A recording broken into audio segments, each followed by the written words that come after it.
Welcome grade 10. This is a new grammar lesson. It is the adjective clauses, and let's start.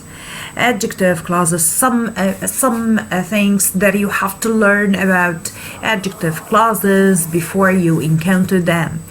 They are a kind of dependent clauses. Of course, in the last video we discussed the meaning of the dependent clauses, how we form them, what about their components, the things that you must find in the dependent clauses. And I told you that some marker words or some subordinating conjunctions or some relative pronouns must introduce them. Okay, so the adjective clause is one kind of the dependent clauses, and that must be joined to independent clauses in order to be fixed or in order to have a complete thought. Okay, so the second thing you have to learn about the adjective clause is that it describes nouns and pronouns. Adjective clauses means or has the same function of the adjectives. The adjectives modify either a noun or a pronoun. It is the same function for the adjective phrases and of course the adjective clauses. So the adjective clauses describe either nouns or pronouns, and they are often placed in a sentence right after the noun they describe. So where can you find the adjective clauses? You find the adjective clauses immediately after the word it modifies. Okay, add details to sentences by functioning as adjectives. So of course it adds details to the sentence as function because it describes the noun or the pronoun. What introduces an adjective clause? An adjective clauses begin with one of the relative pronouns. Relative pronouns. What are the relative pronouns? Who, whom, whose, where, that, which. Also, the adjective clauses are called relative clauses, so it can be called both. Let's consider the first relative pronoun who refers to people used as subject in the clause. Okay, remember when I told you that the relative clause is one of the dependent clauses?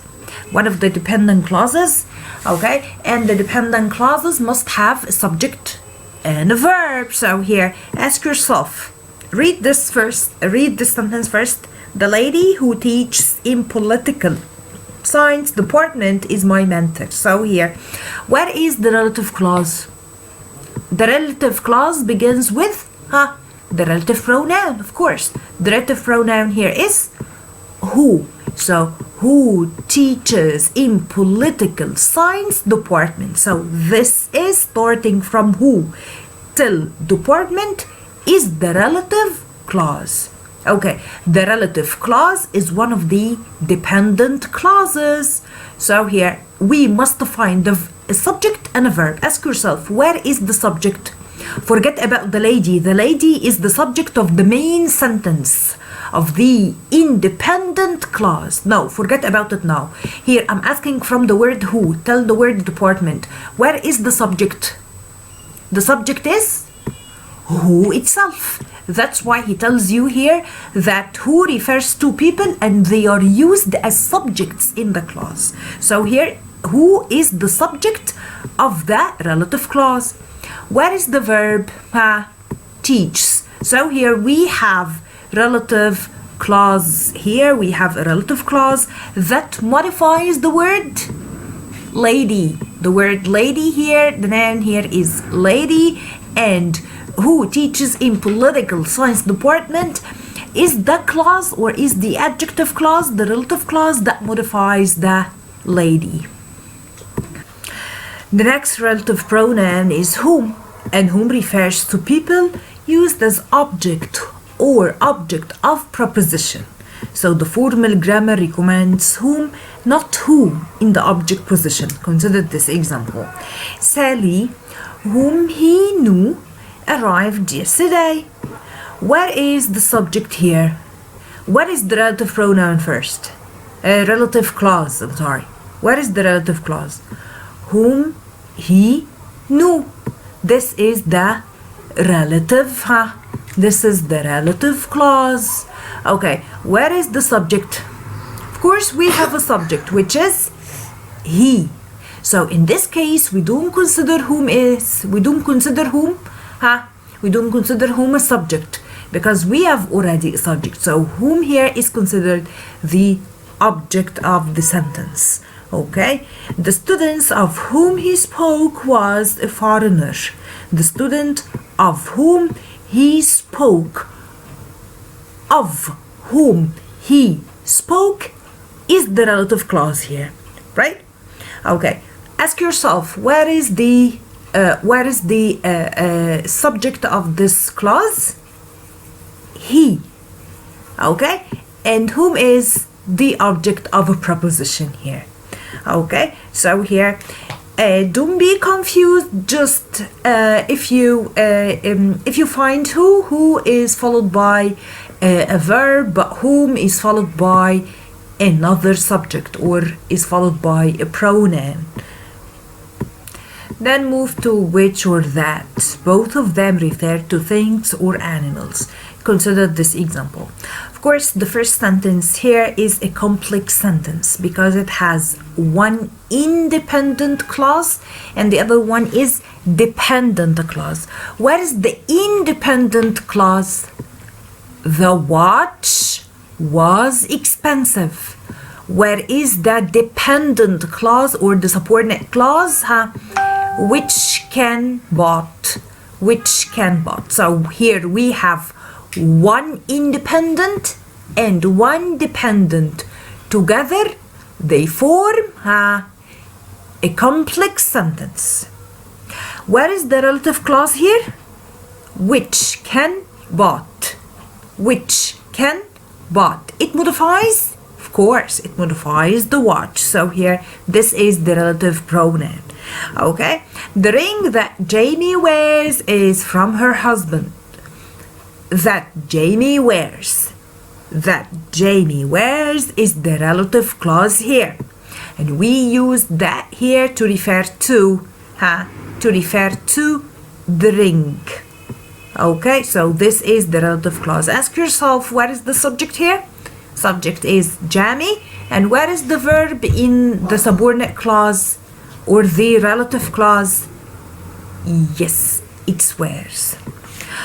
Note the difference between which and that here, which is more formal than the word that. And in some grammar books, they consider, which is considered non-essential, while that is considered essential relative clause. Whose refers to possessions or ownership. The father whose child is missing is frantic. Whose child is missing. Whose child is missing is the relative clause. Of course, it modifies the word father. The father has a child that's missing. Okay, so here I described or I specified this man by describing his state that he misses his child.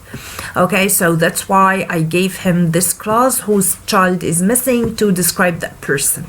Okay, the company whose manager has resigned is in dire straits.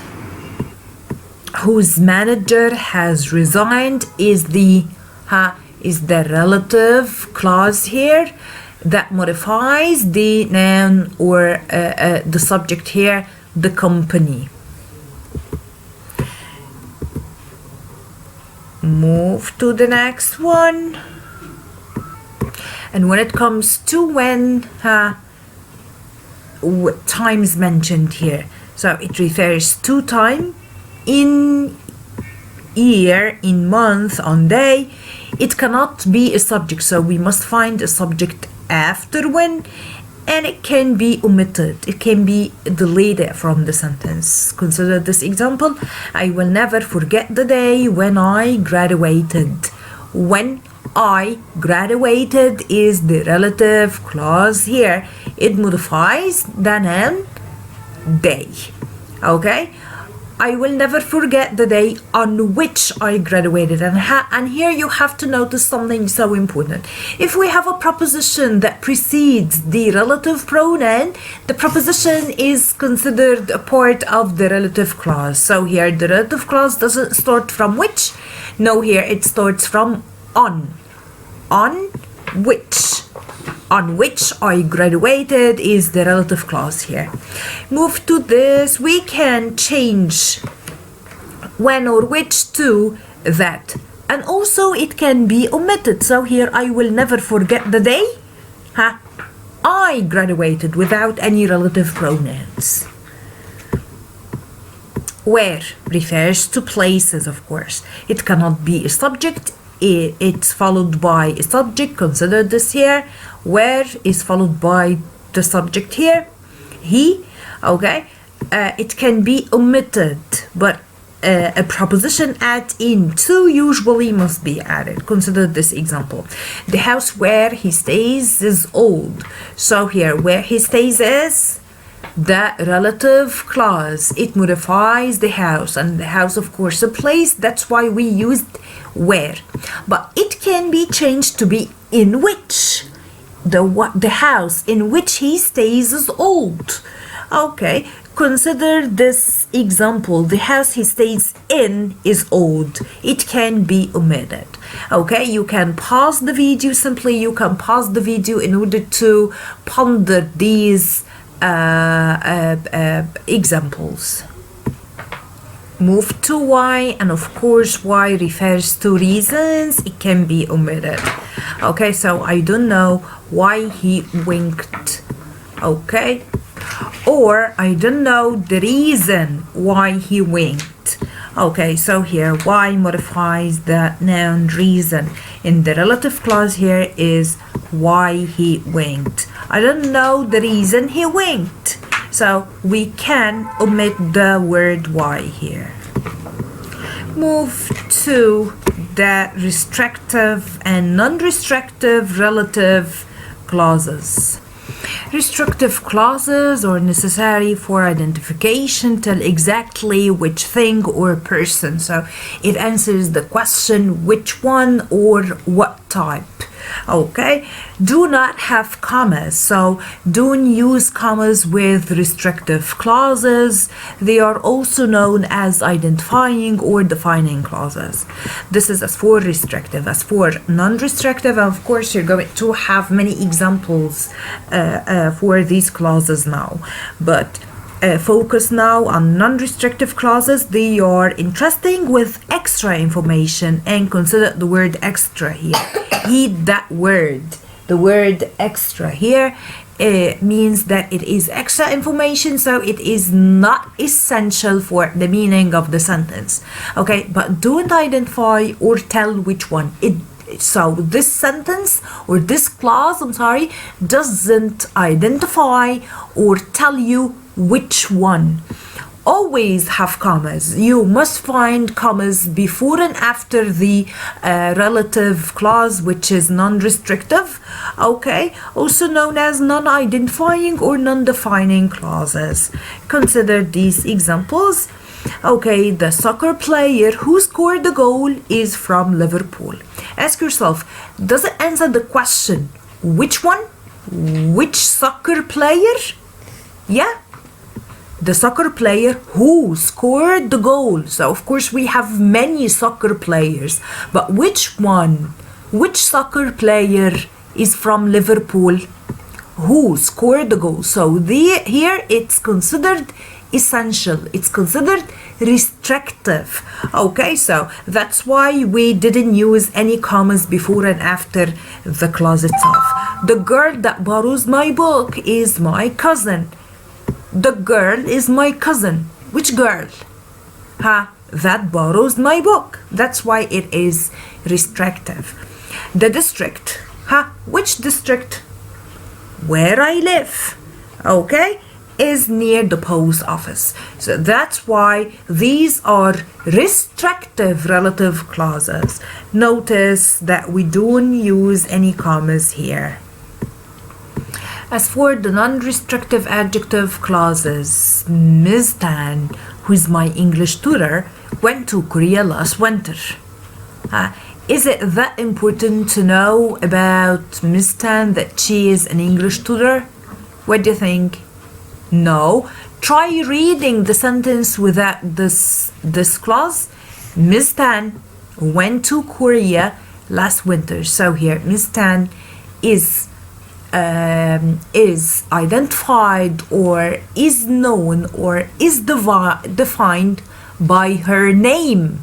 So it's more than enough to mention the name of a person, a place, or a thing, or a book. Okay, it's more than enough to mention their names. That's why we consider the description for the proper nouns, we consider it non-restrictive. Okay, of course, this doesn't happen in all the cases, but most of the cases that follow the proper nouns are considered non-restrictive. Okay, my dog. Which dog exactly? Which is barking. Is it that important to know that the dog is barking? No. Try reading the sentence without this clause. My dog is in the backyard. My dog is in the backyard. Simply, when you go to the backyard, you'll find the dog. This is mine. So, okay, this is the dog here, or this is the restrictive adjective or restrictive, restrictive relative clause. This is non-restrictive. William decided to reject the offer. Okay, which upset his manager. It's not that important to mention that the manager went upset by him. Okay, so that's why it's considered non-restrictive relative clause. Notice the use of commas here because they are non-restrictive clauses. They are you have to set off them using two commas. To differentiate the restrictive from the non-restrictive clause, ask yourself this question: which is logically correct? My father, who is a taxi driver, doesn't like to exercise, or my father, who is a taxi driver without commas here, doesn't like to exercise. Which one is more logical? How many fathers have we got? It's one father, right? So there is no need to give extra information about your father here. So that's why which one is more logical? So the first one, because it is non-restrictive, because it's non-essential to the meaning. Okay, but if you're talking about your brother, for example, so, and you have many brothers, and you mean someone in particular, okay, so in this case, we can consider it a restrictive clause. So my brother, who is a taxi driver, so as if you have three brothers and one of them is a taxi driver and you mean this person. But here it is logical to mention who is a taxi driver between two commas, just because you have one father. So there is no need to give extra info about the subject here. Thank you so much. Great, and see you next time.